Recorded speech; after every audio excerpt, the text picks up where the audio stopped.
So I wanted to do a quick video on dark energy. This is the universal virus. And basically, this energy does not see in color, race, ethnic, or religious groups. It is not Republican, it is not Democratic. It is what the universe calls the virus. And this virus has been a problem for a very, very long time. It always seeks a narcissist as its host and continues to feed and consume all of that person's soul until there is no light left. It will then continue to express itself through that person until destroyed. Now, this always makes me think of the Mutahare, where basically the humans that were here on this earth, there was a race of beings that blew up their own planet. And then they begged and pleaded for asylum, or they wanted to come to Earth. And so the human beings that were here allowed them onto Earth. Well, the problem is they started taking over the consciousness of each of those human beings here on Earth. They just never stopped. And so I always think of the Mutahare as part of this dark energy, as part of this virus. So in the next video that I'm going to play, it's some court documents from one of Epstein's victims. Now, when I heard his court documents and some of the things that he was saying, it made my stomach churn. It was so grotesque. He basically was telling one of his victims that he was raping, that she was nothing more than an animal, and that he was perfect.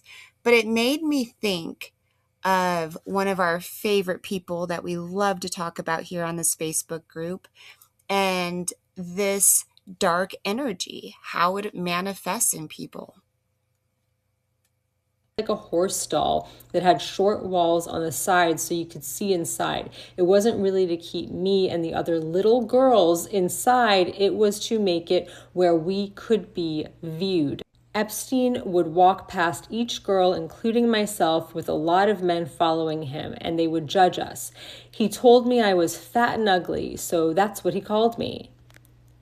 Redacted. And he said I had to pretend it was him to see if I performed well. What do you think that says? Was she to do an act with another man? And maybe Epstein said I had to pretend it was him to see if I performed well. Why is that redacted? He said if I performed well, I could be his girlfriend. Then I would be allowed to be upstairs, he called it. He said the girls upstairs were pretty and they were his girlfriends. He then raped me and said I was evil because I liked it. I couldn't make my body stop feeling, so he said I had to go to the holding place to pray hard enough to be able to be upstairs with the other girls. There were a lot of pictures of girls naked all over the walls.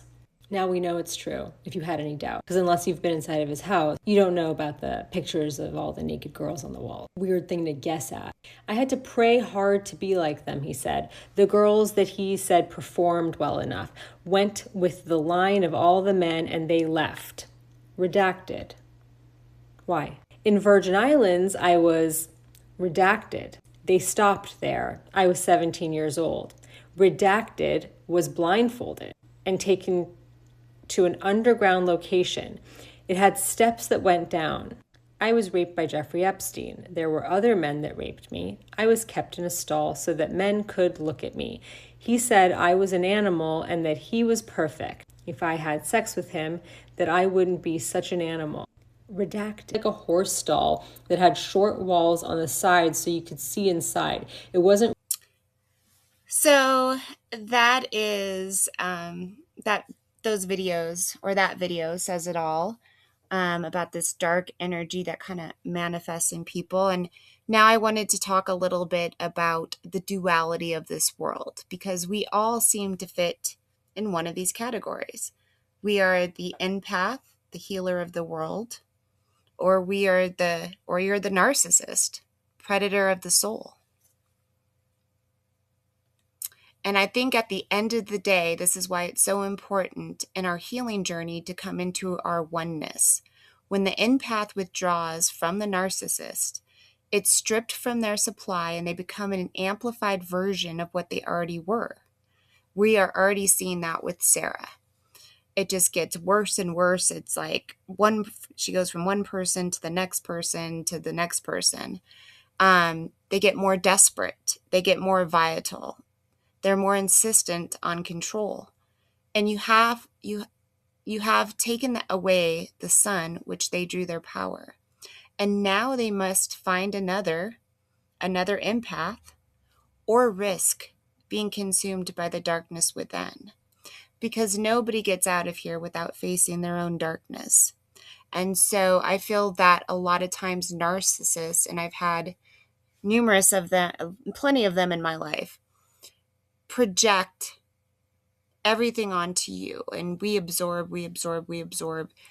And it comes into standing strong, being the lighthouse, standing strong in our power, and not allowing our energy and our lives to be altered by them. And it's just once I kind of woke up to this fact that it's all basically, I think we live in a world right now where there's a ton of empaths and the narcissists are feeding on the empaths. But what if every single empath came into their oneness, into their power, into their true divine nature, stood strong in that oneness, and as the lighthouse, we stand strong in the truth that we speak, and then the narcissist will no longer be able to feed. I hope you guys enjoyed this video. Have a beautiful night.